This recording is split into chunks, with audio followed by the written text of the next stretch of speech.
What's going on, Jerome's? Now that the Super Bowl is over, the largest sports gambling day every single year on planet Earth, we need to look ahead to the 2022 NFL season, aka the Super Bowl that will take place next February 2023, where the Vikings will hoist that Jerome Barty one-time goal. Glendale. Yeah, it's in Glendale next year, right? Yeah, whatever. Then Glendale and then Vegas. Nailed it. So we need to look at the Super Bowl odds coming up, man. And the fact that sports gambling is now so open, like there's so many states opting in, it's so strange because, by the way, the league has gone fully all in too, where a couple years ago, it's not even in that far of a distance, where the league was so anti-gambling, the announcers couldn't talk about the spread or the over-under. Al Michaels would always be like, late second field goals, like, oh, that's going to make some people happy. Or they had to dance around that because the league is like, no. We understand that sports betting is a big reason why we're so popular, but we cannot embrace it until we get a piece of the action. And now the NFL's in. I love that it's mainstream. Don't bet what you can't afford to lose. Just assume that you're going to lose and then go from there. It's good, man. But Fox Bet, that's how mainstream gambling is nowadays. Fox Bet put out the odds for Super Bowl, for next year's Super Bowl, and I like the way that they did it. So they break down the odds in American style, Chiefs plus 650, but then they break it down for the layman, the super casual. So you bet $10, and also I like that they put $10 and not 1,000 because. And then the total that you win, including your original bet. So plus 650 would be 6.5 to 1. So you're betting $10 to win 65. 65 will be the white meat, and then you get 75 back total because obviously you get your original bet back. So that's how that works. Chiefs at 1. I understand the Chiefs and Bills up at the top. Because their teams aren't really changing. Maybe the Chiefs lose Honey Badger, the Bills losing Brian Daboll, but they still have Josh Allen, and they're going to be great for a long time. So they'll be butting heads. And also, what's baked into the odds besides how the teams are going to look as of right now, not even including free agency or the draft or any other changes, but it's where the public is going to put their money. So if a lot of money is going to come in on the Chiefs, they're going to shrink down those odds. Whereas if there's not a lot of money, they will greatly enhance those odds and make them a little bit longer, a little bit more enticing for public money. So there you go. Rams plus 1,100. So 11 to 1 to repeat. And they're pretty much going to keep the band together, even though they're going to lose a bunch of assistants, notably our guy Kevin O'Connell. But overall, I don't really like betting on short teams in the futures market, so I wouldn't bet the Chiefs. I wouldn't bet the Bills. I do like a more of a scatter shot of some of the mid-price teams. Of course, I'm always going to bet on the Vikings. We'll get to them in a sec. So you have the Packers at plus 1,500, which is such a stupid bet. So this doesn't factor in if Rodgers is going to leave or go, and obviously if he goes, those odds are going to be a lot longer. So if you're a diehard Packer fan, it behooves you to wait this out, because even if Aaron Rodgers returns, I don't think that the odds will get shorter or aka worse for you, because if he comes back, they're not going to be able to keep Adams. They might have to get rid of a guy like Jar Alexander or Zadarius Smith or DeAndre Campbell. They won't re-sign. So the Packers, even if they have Rodgers back, he'll be a year older, a year worse, declining a little bit, and his weapons are going to be gone. Like, what are you going to do? I don't know. Niners plus 1,600. I don't like it at all. Even if they move on from Jimmy G and Trey Lance is the guy, you have a second-year unproven quarterback, even though I do believe in the future Trey Lance, but I'd want a little bit more stank on that. The Chargers would be interesting, even though they can't seem to get out of their own way. But Justin Herbert, if they continue to improve that offensive line, I think that Herbert could have a Joe Burrow-type run in the playoffs. And I think Herbert and Mahomes and Josh Allen, I think that Justin Herbert is certainly in that conversation. Ravens plus 2,000, no. Broncos is interesting. So I think this one is a partial hedge of Aaron Rodgers potentially landing in Denver.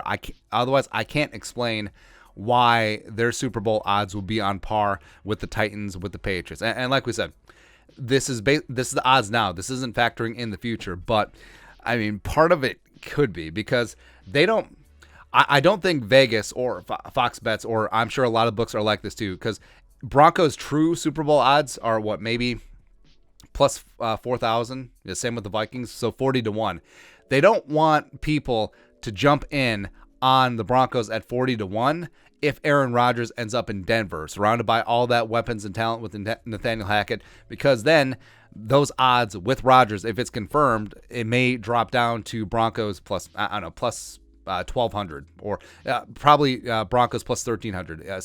Same neighborhood as the Rams and the Cowboys and the Bengals. But then people who took a chance early on, get that amazing price and really hammered it. That's why futures markets maximums are pretty low compared to after free agency and after the draft and into the season. So random rant there.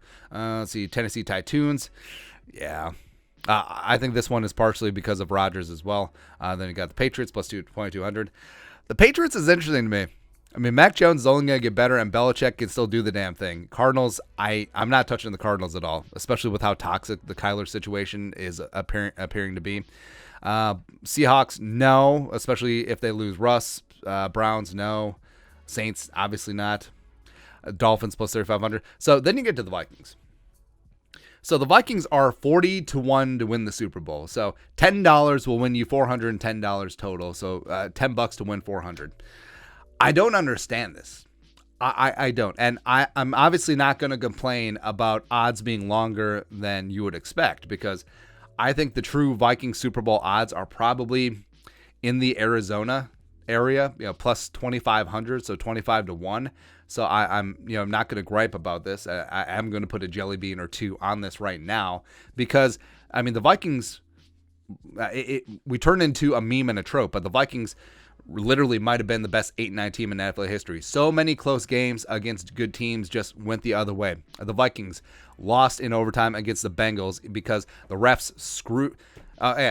So the refs screwing the Bengals in the Super Bowl, maybe that's karmic justice for the refs screwing over the Vikings week 1 in Cincinnati. It's like Dalvin, his ass was down before the ball came out, but the Bengals said it was a fumble, so it's obviously a fumble, even though none of the refs saw it.